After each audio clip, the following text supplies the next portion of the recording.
इसमें आ रहे हैं इलाहाबाद में एडमिशन लेकर के, चाहे यूनिवर्सिटी में आ रहे हैं, चाहे किसी कम्पिटिटिव एग्जाम के लिए भी आ रहे हैं, या वैसे भी इलाहाबाद सेट होना चाह रहे हैं, तो अगर वो रूम ढूंढना चाह रहे हैं, सस्ते प्राइस ढूंढना चाह रहे हैं, तो किस एरिया में, अगर हम दूसरा क्वेश्चन पूछना चाहें तो एयू के आसपास ट्यूशन के लिए रूम मिल रहा है, या कौन से अच्छे जैसे एरिया है, Katra, George Town, civil line, इस एरिया को ज्यादा पता है लोग।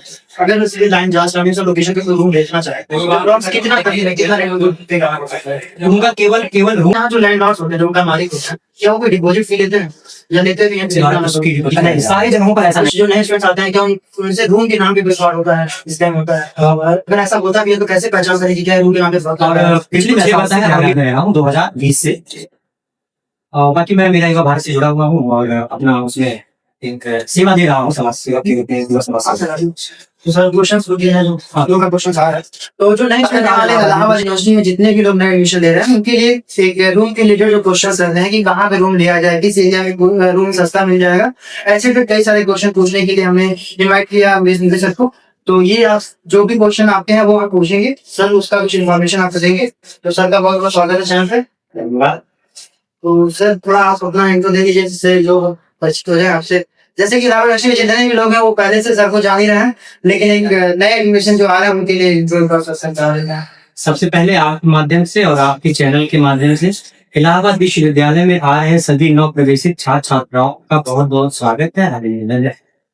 मैं इलाहाबाद विश्वविद्यालय से स्नातक हूँ। स्टूडेंट आ रहे हैं इलाहाबाद में एडमिशन लेकर के, चाहे यूनिवर्सिटी में आ रहे हैं, चाहे किसी कम्पिटिटिव एग्जाम के लिए भी आ रहे हैं, या वैसे भी इलाहाबाद सेट होना चाह रहे हैं, तो अगर वो रूम ढूंढना चाह रहे हैं, सस्ते प्राइस ढूंढना चाह रहे हैं, तो किस एरिया में रूम ढूंढना चाहते हैं? इसके लिए 2-3 चीजें सबसे महत्वपूर्ण होता है। सबसे पहली बात ये है कि अगर वो इलाहाबाद विश्वविद्यालय में पढ़ने के लिए आ रहे हैं तो उसके हिसाब से लोकेशन अलग है। अगर वो किसी कॉम्पिटिटिव एग्जाम की तैयारी करने के लिए आ रहे हैं तो फिर वो कोचिंग कहाँ ले वो, अगर उनकी कोचिंग सिविल लाइन में है, या उनकी कोचिंग अल्लाहपुर में है, या उनकी कोचिंग हेलियरगंज में है, कि उनकी कोचिंग सलूरी में है, इसके हिसाब से डिपेंड करेगा कि अगर रूम लेना कहाँ अच्छा। अगर हम ये मान के चले कि अभी यूनिवर्सिटी के बच्चों के लिए अगर हम बताएं तो कहाँ पे प्रेफर कर सकते हैं? अगर इलाहाबाद विश्वविद्यालय में आ रहे हैं वो लोग तो पहले ट्राई करें हॉस्टल के लिए। अगर उन्हें हॉस्टल नहीं मिलता है तो उसके अलावा जो डेली जैसी है, जब बच्चा इलाहाबाद विश्वविद्यालय में पढ़ने के लिए आता है तो वो ग्रामीण पृष्ठभूमि के लोग आते हैं, पूर्वांचल के लोग आते हैं, या बुंदेलखंड के लोग आते हैं। तो हमारे पास सबसे पहली जो हमारी रिक्वायरमेंट होती है वो होता है हमें कितने कम से कम में रूम मिल जाए, और इलाहाबाद विश्वविद्यालय से उसकी दूरी इतनी कम से कम हो। तो इसके लिए मैं 2-3 जगह सजेस्ट करूंगा। एक तो हो गया सलूरी, जो कि बहुत बेस्ट है इलाहाबाद विश्वविद्यालय के लिए, वहां से 1.5 किलोमीटर दूरी है मेन कैंपस का। दूसरा हो गया बघाड़ा। बघाड़ा में छोटा बघाड़ा, जैसे ही प्रयाग स्टेशन आप क्रॉस करेंगे उस तरफ पूरा छोटा बघाड़ा का एरिया है, चाहे वो एनी बेसेंट हो गया, पूर्वांचल चौराहा हो गया, वहां पे रूम सस्ते मिलते हैं और दूरी भी वहां से कम रहती है। तीसरा हो गया जो लोग थोड़ा सा बेली साइड में शिफ्ट होना चाहते हैं तो उनके लिए हो गया राजापुर का एरिया। वहां पे रूम भी सस्ता मिलता है और दूरी भी विश्वविद्यालय से बहुत ही नॉमिनल है, 2 किलोमीटर 2.5 किलोमीटर की दूरी है। वो वॉक करके भी जा सकते हैं और कनेक्टिविटी भी है, ऑटो से भी जा सकते हैं। और सर अगर हम दूसरा क्वेश्चन पूछना चाहें तो एयू के आसपास ट्यूशन के लिए रूम मिल रहा है, या कौन से अच्छे जैसे एरिया है, Katra, George Town, civil line, इस एरिया को ज्यादा रेफर करें लोग? अब ये डिपेंड करता है कि हमारा बजट क्या है और हमें किन किन सुविधाओं के साथ रहना है। जैसे कि कटरा हो गया, या जॉर्ज टाउन हो गया, या सिविल लाइन हो गया, ये एक्सपेंसिव एरिया। यहाँ पे बघाड़ा की तुलना में सलूरी, गोविंदपुर, अल्लाहपुर, इन सब की तुलना में थोड़ा सा महंगा हो जाता है। अगर सिविल लाइन, जॉर्ज टाउन, इन सब लोकेशन पे कोई रूम देखना चाहे तो कितना उनका केवल रूम का जो चार्ज आएगा वो 5,000 रुपए है, केवल रूम का। उसके बाद इलेक्ट्रिसिटी प्लस होती है। इलेक्ट्रिसिटी जो है वो जगह के हिसाब से अलग अलग उसके सर्किल रेट है। अगर वो सिविल लाइन में रहते हैं तो 10 रुपया पर यूनिट के हिसाब से लगेगा। यही अगर वो सलूरी में रहते हैं, बघाड़ा में रहते हैं तो 7 रुपया 8 रुपया पर यूनिट है। तो सिविल लाइन जैसे एरिया में मैं मिनिमम बता रहा हूँ, कम से कम 5,000 रुपया तो केवल आपका रूम का है। ठीक है सर, अगर हम बात करें एक सिंगल स्टूडेंट के लिए, अगर कोई स्टूडेंट सिंगल रूम लेना चाह रहा है तो उसके लिए लोकेशन आपने बताया सर, ऐसे लोकेशन पे उसको कितने तक का रूम? सिंगल रहने के लिए जो इलाहाबाद विश्वविद्यालय में पढ़ने के लिए आ रहा है, सबसे बेस्ट जगह उसके लिए है छोटा बघाड़ा। और छोटा बघाड़ा में रूम भी सस्ता मिल जाएगा उनको, 2,000 से 2,500 में उनको अच्छा रूम मिल जाएगा सिंगल रहने के लिए। उसमें इलेक्ट्रिसिटी और सारी जितने भी और चीजें हैं वो इंक्लूड है। और सर जैसे कोई स्टूडेंट सिंगल रूम ले या फिर डबल शेयरिंग रूम ले, या पीजी ले, इन तीनों में अगर इसको को रेफर करना है कि किस चीज को सबसे बेस्ट बताया सकता है कि क्या उनके लिए सबसे सुटेबल है, क्या अच्छा है, वो ले सकते हैं। सबसे बेहतर ये है कि वो अगर शेयरिंग में रहे रूम में तो वो पीजी से ज्यादा बेस्ट रहेगा।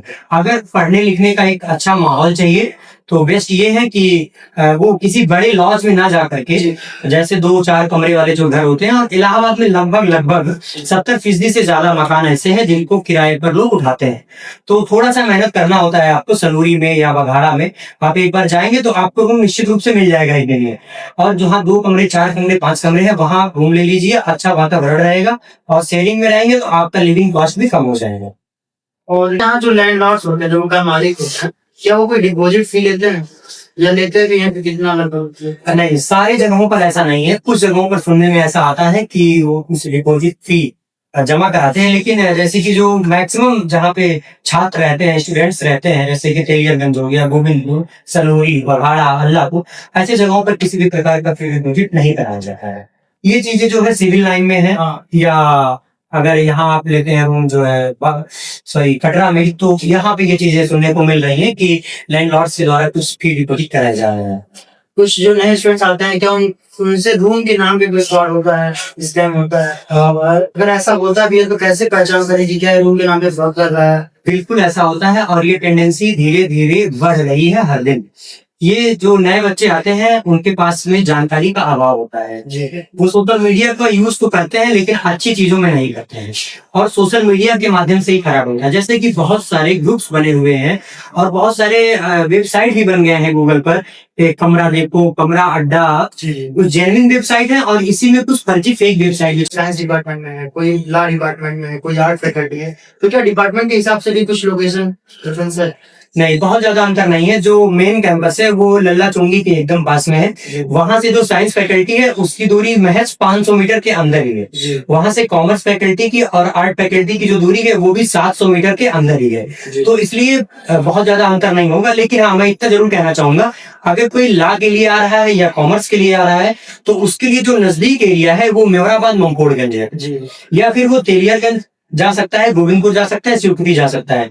जो साइंस फैकल्टी में आ रहा है, साइंस फैकल्टी में एडमिशन ले रहा है, अगर उसका बजट थोड़ा सा अच्छा है तो वो कटरा में रूम ले ले, बहुत बेस्ट होगा। अगर वो कटरा में रूम नहीं ले पा रहा है तो वो जॉर्ज टाउन में रूम ले सकता है, और अगर जॉर्ज टाउन थोड़ा सा उसको महंगा लग रहा है तो फिर वो अल्लाहपुर शिफ्ट हो सकता है।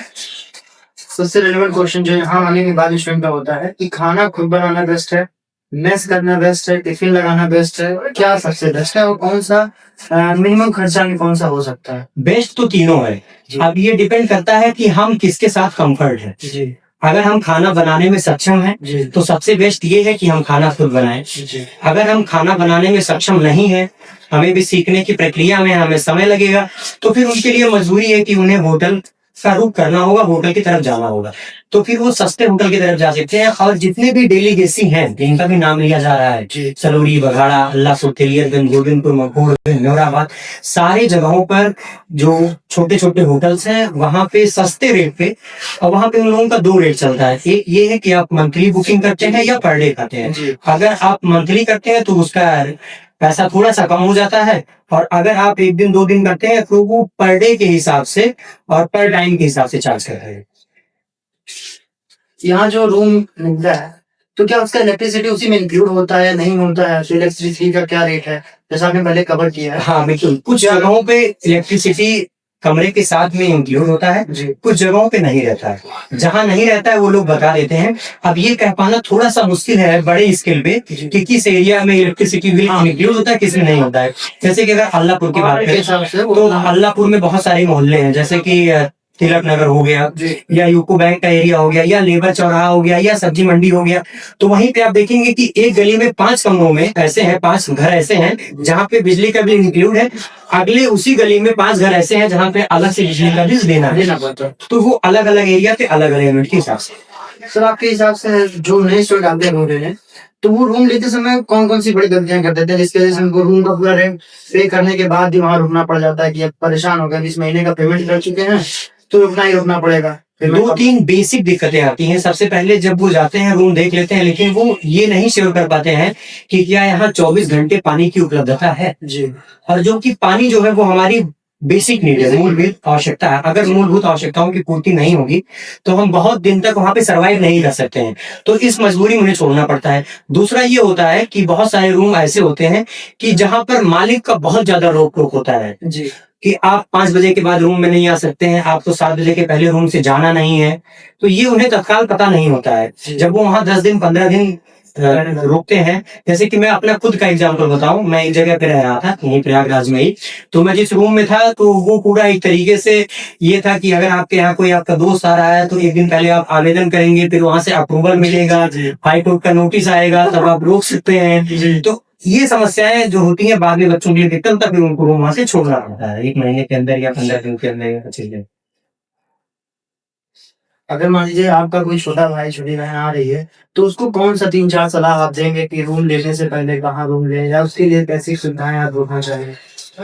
बिल्कुल, अगर मेरा कोई छोटा भाई आ रहा है तो चूंकि मैं पहले से ही रह रहा हूँ, जी जी तो पहले तो मैं कोशिश करूंगा जहां मैं रह रहा हूँ वहीं उनको शिफ्ट कर लूँ। जी जी लेकिन जितने नए लोग आ रहे हैं वो सभी हमारे छोटे भाई और बहन हैं, जो इलाहाबाद विश्वविद्यालय में पढ़ाई करने के लिए आ रहे हैं। उनका सीनियर होने के नाते या पहले से इस विश्वविद्यालय का पढ़ा हुआ छात्र होने के नाते यह मेरी नैतिक जिम्मेदारी भी है, या दायित्व भी है कि मैं उन्हें एक अच्छी सलाह अपने ज्ञान और विवेक के आधार पर दे सकूं।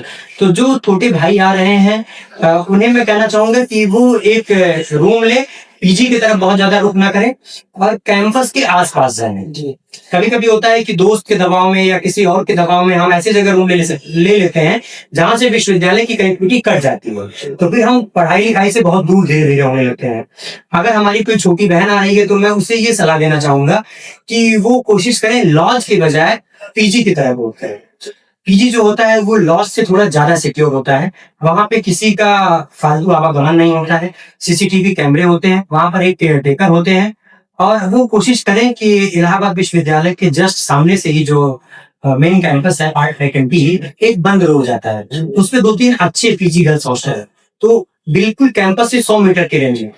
और कैंपस के जस्ट पीछे जो बैंक रोड का एरिया है, बैंक रोड से जब कचहरी की तरफ बढ़ते हैं तो वहां पे भी 2-3 अच्छे पीजी गर्ल्स हॉस्टल है, तो वो वहां पे ले सकते हैं। इसके अलावा पटना में भी मिल सकता है, उनके लिए थोड़ा सा एक्सपेंसिव हो जाता है रहना, लेकिन उनके लिए सिक्योरिटी कंसर्न सबसे मस्ट होता है, तो इसलिए मैं उन्हें यही सजेस्ट करूंगा कि वो पीजी ले तो ज्यादा बेहतर होगा, और शेयरिंग ले। सर आपका बहुत बहुत धन्यवाद, इंग्लिश में आपने समझ लिया और जिससे सर ने बताया तो बहुत सारे इन्फॉर्मेशन जो आपको क्वेश्चंस आते थे कमेंट में, वो सारे क्वेश्चंस लगभग हमने कवर कर लिए हैं। कुछ और भी क्वेश्चंस हो, कुछ और भी आपको पूछना हो, रूम वगैरह रिलेटेड कोई इन्फॉर्मेशन जानना हो या अलावा यूनिवर्सिटी की कुछ भी इन्फॉर्मेशन आपको जानना हो तो आप कमेंट करके पूछते रहें, जिससे हम उसको जल्द से जल्द आपको रिप्लाई करते रहे और अच्छी से अच्छी सुविधा आपको मिलता है। Thank you. जय।